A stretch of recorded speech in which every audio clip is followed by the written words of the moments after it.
Hello everyone, welcome to my channel. तो हम arithmetic के आगे के क्वेश्चंस को कंप्लीट कर लेते हैं। तो 11th क्वेश्चन था हमारा कि which term of an AP, हमें एपी दी गई है, will be 132 more than it's 54th term. तो देखो एपी हमें गिवन है और बोल रहा है ऐसी कौन सी टर्म होगी, मतलब कौन सा ए एन होगा जो 132 ज़्यादा होगा। तो यहाँ से देखो एपी से मैंने गिवन एपी से ए और डी निकाल लिया।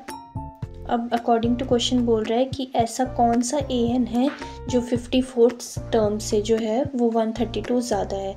अब देखो ये अननोन टर्म है हमारे पास, इसलिए मैंने इसको ए एन लिखा है। ठीक है, बोल रहा है ये जो है वो 132 ज़्यादा है। तो जब हमें इक्वल करनी हो टर्म्स तो इसलिए मैं क्या करती हूँ 132 A54 वाली साइड लगाती हूँ ताकि दोनों ही इक्वल आ जाएं। बस अब मैं यहाँ पे वैल्यूज़ भर रही हूँ। ए एन होता है a plus n minus 1 into d और A54 होता है ए प्लस 53D। बस ए और डी की मैं यहाँ पे वैल्यू डाल रही हूँ। एन तो मेरे पास है नहीं तो यहाँ से उसकी वैल्यू निकल जाएगी। अब मैंने इसको सिंप्लीफाई किया और सारी चीज़ों को जो है वो मैं एक ही साइड ले आई हूँ। 3 से 3 कट गया, क्या बचा 12n। मैंने n वाली साइड यहाँ पे रहने दिया और बाकी सारी टर्म्स को मैं वहाँ पर ले गई हूँ। ठीक है, अब जो है वो यहाँ पे देखो 12 सब में कॉमन है तो फर्स्ट में 11 बचा अंदर, आगे 53 और उसके आगे 1। अब 12 से 12 कट जाएगा और अंदर ये सारी चीज़ें प्लस हो जाएंगी तो प्लस करके आया 65। 12 से 12 कट गया तो मतलब n इज इक्वल टू 65 आ जाएगा। तो इसका मतलब क्या है कि हमारी जो 65th टर्म है वो होगी जो 54th टर्म से 132 ज़्यादा होगी।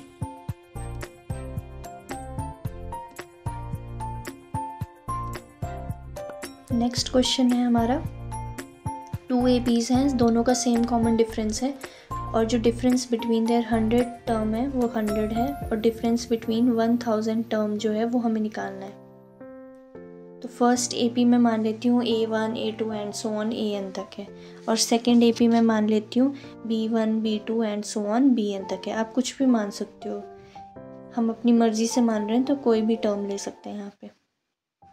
अब बोल रहा है जो डिफरेंस है उनके 100th टर्म में वो 100 है और देखो कॉमन डिफरेंस सेम है, मतलब जो दोनों में D होगा ना वो D ही ले रही हूँ मैं, उसको और कुछ पुट नहीं करूँगी, दोनों में मैं कॉमन डिफरेंस D ही लूँगी। ठीक है, अब देखो बोल रहे डिफरेंस दोनों 100th टर्म का जो है वो 100 है तो A 100 क्या होता है A प्लस 99D और B 100 क्या बनेगा B प्लस 99D। इन दोनों का डिफरेंस जो है वो 100 है, मतलब A 100 माइनस B 100 जो है वो हमें 100 दिया गया है। A 100 minus B 100 is equal to 100 दिया गया है हमें। अब बस A 100 और B 100 की वैल्यूज़ डाल रही हूँ मैं यहाँ पे, ये डाल दी तो देखो 99D से कट जाएगा दोनों, एक प्लस में एक माइनस में, बचा A minus B is equal to 100। इसको इक्वेशन नंबर 1 दे लेते हैं। अब हमें बोल रहा था कि हमें 1000th टर्म निकालनी है, दोनों के 1000 टर्म का डिफरेंस निकालना है तो डाल दो जो 1000 टर्म होती है। A 1000 बन जाएगा A plus 999D minus B plus 999D। तो यहाँ से 999D तो कट गया तो A माइनस B आ गया, मतलब A 1000 माइनस B 1000 जो है वो A माइनस B आ रही है। तो अब A माइनस B की वैल्यू हमने ऊपर निकाल ली थी, वो वैल्यू हम जो वो यहाँ पे भर देंगे। आंसर आ गया 100। नेक्स्ट क्वेश्चन है हमारा how many 3 digit number are divisible by 7।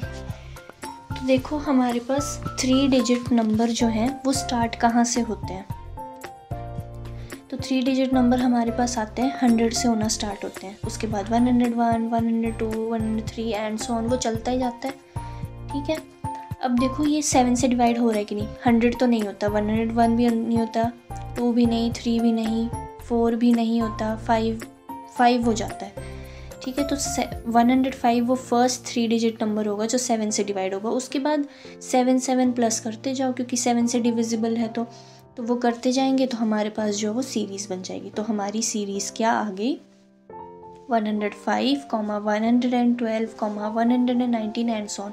देखो जब हम 7 1 से 7, 7 2 से 14 करते हैं तो उसमें भी तो 7 प्लस करते जा रहे हैं ना, तो ये सीरीज़ भी ऐसे ही आई है, ठीक है, इसलिए मैंने 7 प्लस कर दिया। अब देखो सब में 7 7 प्लस हो रहा है, मतलब कॉमन डिफरेंस सेम है, तो ये क्या बन रही है, AP बन रही है। तो यहाँ पे फर्स्ट टर्म हमारी 105 आ गई और लास्ट टर्म क्या होगी, देखो 1000 नहीं हो सकती क्योंकि वो 4 डिजिट बन जाएगा, तो 999 हो सकती है बट वो 7 से डिवाइड नहीं होती। 998 भी नहीं होता, 997 भी नहीं, 996 भी नहीं, 995 भी नहीं, 994 जाकर जो है वो हमारा 7 से डिवाइड होता है, तो लास्ट टर्म हमारी बन गई 994। तो अब देखो हमारे पास बस n नहीं है, n निकालना है हमने, तो an का फॉर्मूला लगाओ, a + n - 1 × d = 994। बस अब यहाँ से हमारे पास n निकल जाएगा, a और d की वैल्यूज़ डाल दो और इसे सिंप्लीफाई कर लो। 105 को हम दूसरी साइड ले जाएंगे तो माइनस हो जाएगा, और माइनस करके ये हमारे पास आएगा n - 1 × 7 = 896। अब 7 यहाँ मल्टीप्लाई में है, वहाँ जाके डिवाइड कर दो, तो ये आ गया n - 1 = 127, मतलब n की वैल्यू आ गई 128। मतलब टोटल इस AP में 128 टर्म्स हैं जो 7 से डिविजिबल हैं। नेक्स्ट क्वेश्चन है, how many multiples of 4 lie between 10 and 250। अब हमें 10 और 250 के बीच देखना है, ठीक है, और मल्टीपल ऑफ 4 देखना है। तो देखो 4 का मल्टीपल कैसा होता है, 4 1 4, 4 2 8, 4 3 12, तो 12 से स्टार्ट हो रहा है वो 10 के बाद, 8 तो 10 से छोटा होता है ना, तो देखो 12, 16, 20, 24 एंड सो ऑन ले जाओ। अब देखो 250 तो होता नहीं, 249 भी नहीं होता, 248 जो है वो 4 से डिवाइड हो जाता है, तो हमारी सीरीज़ क्या बन गई, 12, 16, 20 एंड सो ऑन 248। तो A भी है हमारे पास, D भी है हमारे पास, और an भी है हमारे पास। हमें सिर्फ n की वैल्यू निकालनी है, तो an का फॉर्मूला लगा दो, a + n - 1 × d। बस यहाँ पे मैंने a और d की वैल्यूज़ डाल दी। अब सिंप्लीफाई कर दो, 12 को वहाँ ले जाओ तो माइनस में हो जाएगा, फिर 4 यहाँ मल्टीप्लाई में तो वो डिवाइड में हो जाएगा। अब डिवाइड कर दो, बस ये कट जाएगा और n की वैल्यू क्या आ जाएगी, n की वैल्यू आ गई 60, मतलब इस सीरीज में टोटल 60 टर्म्स हैं। नेक्स्ट क्वेश्चन है, for what value of n are the nth terms of 2 APs equal. 2 AP दी गई हैं और हमें बताना है कौन सी ऐसी टर्म आएगी जहाँ पे दोनों APs में सेम नंबर आएगा। तो फर्स्ट AP है 63, 65 and so on, second AP है 3, 10, 17 एंड सो ऑन। तो देखो दोनों AP का A और D निकाल लो पहले। फर्स्ट AP के लिए A है 63 और D आ गया 2, तो इसका an क्या बन जाएगा, a + n - 1 × d, मतलब 63 + n - 1 × 2। इसको हम इक्वेशन नंबर 1 मान लेंगे। और जो सेकेंड AP है उसके लिए हमारे पास a है 3 और d है 7, तो यहाँ पे an क्या बन जाएगा, a + n - 1 × d, और a और d की वैल्यू डाल के 3 + n - 1 × 7, तो ये हमारी कौन सी आ गई, इक्वेशन नंबर 2। तो देखो बोल रहा था कौन सी टर्म है जो इक्वल आ रही है दोनों APs में, तो मैंने वो यही टर्म ली है, अननोन टर्म an। तो ये जो 1 और 2 इक्वेशन है ये क्या हो जाएंगी, हमारी इक्वल हो जाएंगी, तो मैंने दोनों को इक्वल कर दिया। अब बस मैं इसको सिंप्लीफाई कर दूंगी, तो बन गया 63 + 2n - 2 = 3 + 7n - 7। तो n वाली मैं एक साथ कर देती हूँ, नंबर्स वाली मैंने एक साथ कर दिए, तो ये बन गया -5n = -65। तो n की वैल्यू क्या आ जाएगी, माइनस से माइनस कट जाएगा और 5 डिवाइड में चला जाएगा, तो n की वैल्यू आ गई 13, मतलब 13th टर्म ऐसी होगी जहाँ पे दोनों टर्म्स जो हैं वो इक्वल हो जाएंगी दोनों APs में। तो नेक्स्ट क्वेश्चन है हमारा, determine the AP whose third term is 16 and 7th term exceeds the 5th term by 12। तो बोल रहे हैं जो थर्ड टर्म है वो 16 है, मतलब a + 2d = 16 हो गया, और जो 7th टर्म है वो एक्सीड कर रही है 12 से, तो मैं a5 की साइड जो है वो 12 को प्लस करूँगी। तो मैंने a7 और a5 की वैल्यूज़ डाल दी यहाँ पे, तो यहाँ मैंने 12 के साथ जो है ना आगे इक्वल टू लगा दिया, वहाँ प्लस होगा, गलती से लग गया ये। तो ये कैंसिल करके देखो d की वैल्यू क्या आ गई, 6 आ गई। अब d की वैल्यू जो है वो मैं इक्वेशन नंबर 1 में डाल दूंगी, तो वहाँ से मेरे पास क्या आ जाएगी, a की वैल्यू आ जाएगी। तो a + 2d = क्या था हमारा, 16। तो a + 2 × 6 = 16।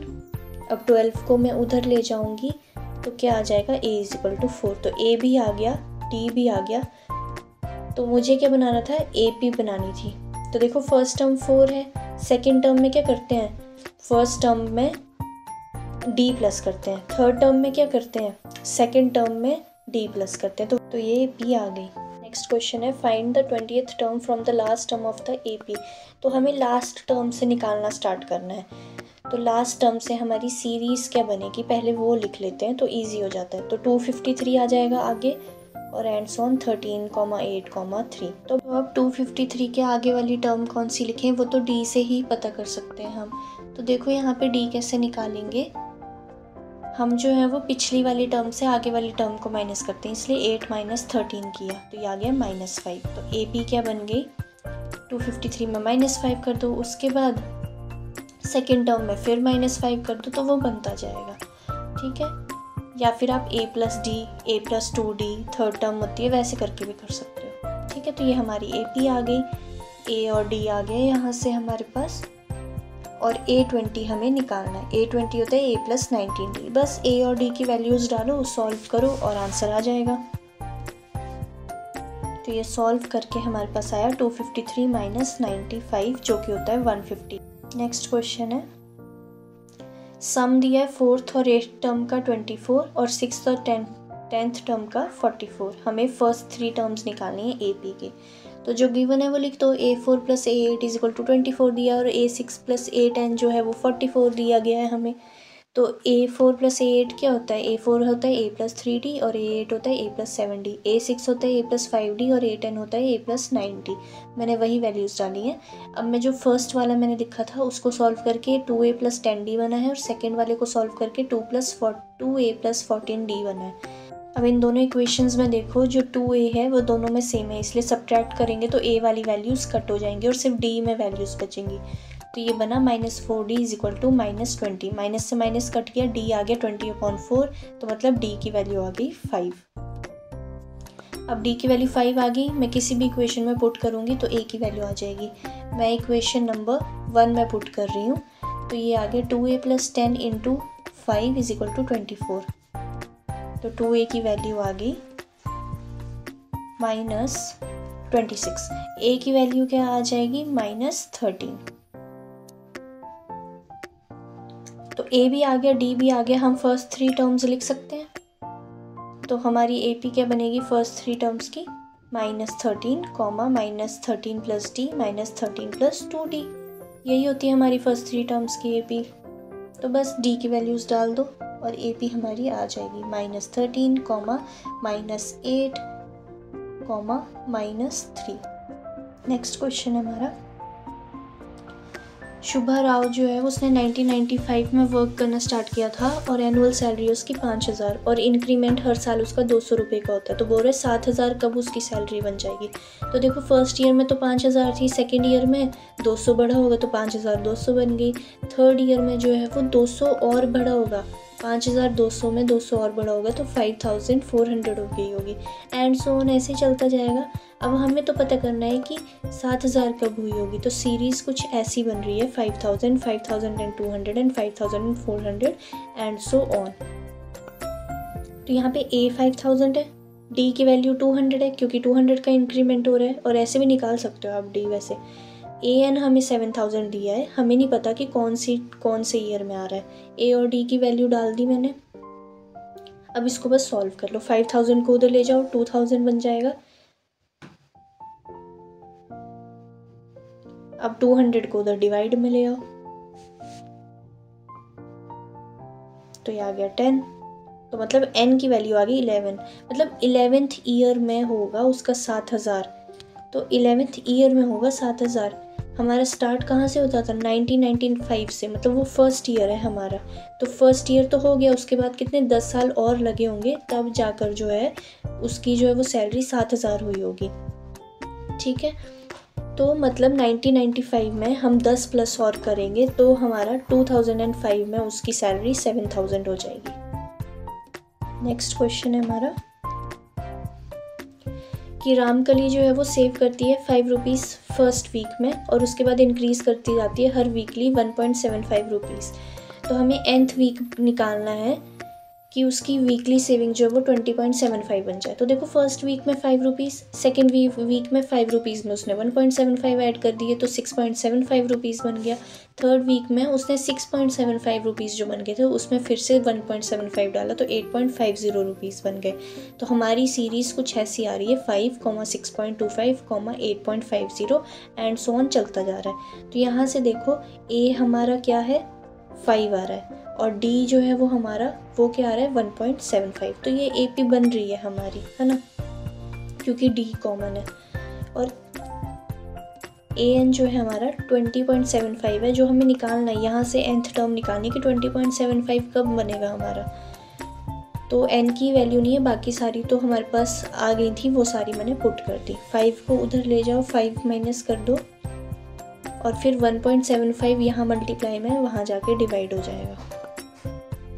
तो ये आ गया 15.75 डिवाइडेड बाई 1.75। तो ये आ गया हमारे पास 9 काट के। तो अब मतलब n की वैल्यू 10 आ गई, मतलब 10th वीक में जो उसके पास इतने पैसे हो जाएंगे। Okay, that's it for the video. Thank you so much for watching. Don't forget to like, share and subscribe.